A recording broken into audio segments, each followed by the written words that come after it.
Height ആണെങ്കിൽ compare to Kochi ആണെങ്കിൽ 1450 metre ഇവിടുത്തെ ഹൈറ്റ് ആണ്. ഇത് കാണുന്ന മൗണ്ടൈൻ ആണ് ആനയമുടി, സൗത്ത് ഇന്ത്യയിലെ ഹയസ്റ്റ് പീക്ക്. അത് 2700 മീറ്റർ. അപ്പുറത്ത് കാണുന്ന മൗണ്ടൈൻ ഏറ്റവും ലാസ്റ്റ് കാണുന്നുണ്ടോ, അത് ഈ മീശപ്പുഴി മലയാണ് കേട്ടിട്ടുണ്ടോ? അത് അടുത്ത് പോകുന്ന കാണുന്ന സമയത്തിൽ ഒരു പുളിയുടെ ഷേപ്പ് ഉണ്ട്, ഫേസഡ് ഷേപ്പ്. അത് ഹയസ്റ്റ് മൗണ്ടൈൻ. അതാണെങ്കിൽ 2600 മീറ്റർ. ഈ കാണുന്ന മൗണ്ടൈൻ ഉണ്ട് അപ്പുറത്തെ, അതിന്റെ പേര് ചൊക്കർമുടി. അത് തേർഡ് ഹയസ്റ്റ് മൗണ്ടൈൻ. അത് മൂന്നും സൗത്ത് ഇന്ത്യയിൽ ഇവിടുത്തെ ഉള്ളതാണ്. ഇത് ശരിക്കും പറഞ്ഞാൽ ഇവിടെ ബ്രിട്ടീഷ് വന്നത് അറൗണ്ട് 1850 മൂന്നാറിലേക്ക് വന്ന് ഈ ഭാഗത്തിലേക്ക്. നേരത്തെ ആണെങ്കിൽ ഇത് മൊത്തമാണെങ്കിൽ നിങ്ങൾ ചിലപ്പോൾ പഠിച്ചിട്ടുണ്ടെങ്കിൽ പാണ്ഡി, ചോളൻ, കിങ്സ് ഒക്കെ ഉണ്ടല്ലോ. ഇതാണെങ്കിൽ ഒരു പണ്ടത്തെ ഒരു ഇങ്ങനെ രാജാക്കളുടെ ഇതിലുണ്ടായിരുന്നു. അപ്പോൾ 1850 ആദ്യം ബ്രിട്ടീഷ് ഇവിടെ വന്നത്. അവർ ഇന്ത്യയിലെ ടീ സ്റ്റാർട്ട് ചെയ്തതാണെങ്കിൽ അസ്സാമിൽ ഫസ്റ്റ് 1840 സ്റ്റാർട്ട് ചെയ്ത് 1850 കേരളത്തിൽ ഈ കോളനിക്കൽ ഇത് ചെയ്യുന്ന സമയത്തിൽ ജസ്റ്റ് ഒരു ട്രെയിൻ ട്രാക്ക് ഉണ്ടാക്കിയ വേണ്ടി മൂന്നാറിലേക്ക് വന്നതാണ്. മൂന്നാർ പറഞ്ഞാൽ പുള്ളി ഇവിടുത്തെ മേജർ. ജസ്റ്റ് വന്ന സമയത്തിൽ അവർ ഇത് മൂന്നാറിൻ്റെ കാലാവസ്ഥ ഇഷ്ടപ്പെട്ട് ജസ്റ്റ് എന്നാന്ന് വെച്ചാൽ ഇത് ക്ലൈമറ്റാണ് എപ്പോഴും കൂളിംഗ് ആയിരിക്കും, തണുപ്പായിരിക്കും. അതല്ലാതെ മാക്സിമം ട്രൈബൽസും ജസ്റ്റ് ഗ്രീനറി ഏരിയ. ജസ്റ്റ് 1860 പുള്ളി ബ്രിട്ടീഷ് ഗവൺമെൻറ് ഇൻഫോം ചെയ്തു നമ്മളിങ്ങനെ ഒരു സ്ഥലം ഇരിപ്പുണ്ട്. ആ സമയത്തിൽ ബാക്കിയുള്ള സമയത്തിൽ അവർ ഈ സ്പൈസസ്, ഗാഡമം, പെപ്പർ, ഏലത്തിൻ്റെ ഇതൊക്കെ ചെയ്തായിരുന്നു. അപ്പോൾ ഈ ബ്രിട്ടീഷ് ഗവൺമെൻറ് ഇൻഫോം ചെയ്ത് നമ്മൾ ഇങ്ങനെ ഒരു 4 ഫ്ലാറ്റ് സ്ഥലം ഇരിപ്പുണ്ട്, അതുകൊണ്ട് നമുക്ക് ഇതുകൊണ്ട് ടേക്ക് ഓവർ ചെയ്യാം. ഇതിൻ്റെ പേര്, മൗണ്ടിൻ്റെ പേര് അറിയുമ്പോൾ കണ്ണൻദേവൻ ഹിൽസ്. അത് പേര് പറയുന്നതിന് കാരണം എന്നാന്ന് വെച്ചാൽ ഈ മേജർ മൂന്നൂർ ഫസ്റ്റ് ടൈം വന്ന സമയത്തിൽ 2 ട്രൈബൽസ്, അവരുടെ പേര് കണ്ണൻ ആൻഡ് ദേവൻ, അവർ ജസ്റ്റ് ഈ ഒരു ബെറ്റർ ലാൻഡ് കാണിച്ചു കൊടുത്തതാണ്. അവരുടെ മെമ്മറി ആയിട്ട് ഈ ബ്രിട്ടീഷ് ഗവൺമെൻറ് ഈ മൗണ്ടൈൻ്റെ പേര് തന്നെ കണ്ണൻ ദേവൻ ഹിൽസിന് ഉണ്ടാക്കിയതാണ് 1860 സമയത്ത്.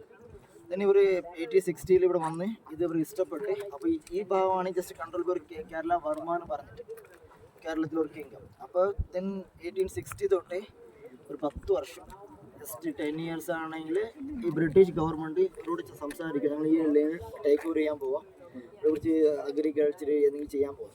പക്ഷെ അപ്പോൾ ജസ്റ്റ് ഫ്രീഡം വരാൻ അങ്ങനെ ചെറിയ പ്രശ്നമുള്ള സമയത്തിലായതുകൊണ്ട് അപ്പോഴത്തെ പണ്ടത്തെ രാജ അക്സെപ്റ്റ് ചെയ്തു.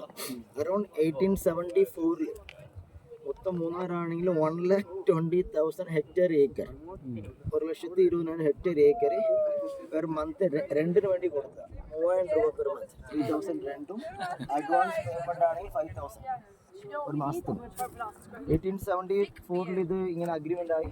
1876 ആദ്യം മൂന്നാറിൽ വന്നവർ ശ്രീലങ്കൻ തമിഴ് പീപ്പിൾ, തുടർന്ന് ബ്രിട്ടീഷ് ഇങ്ങോട്ട് കൊണ്ടുവന്നത്.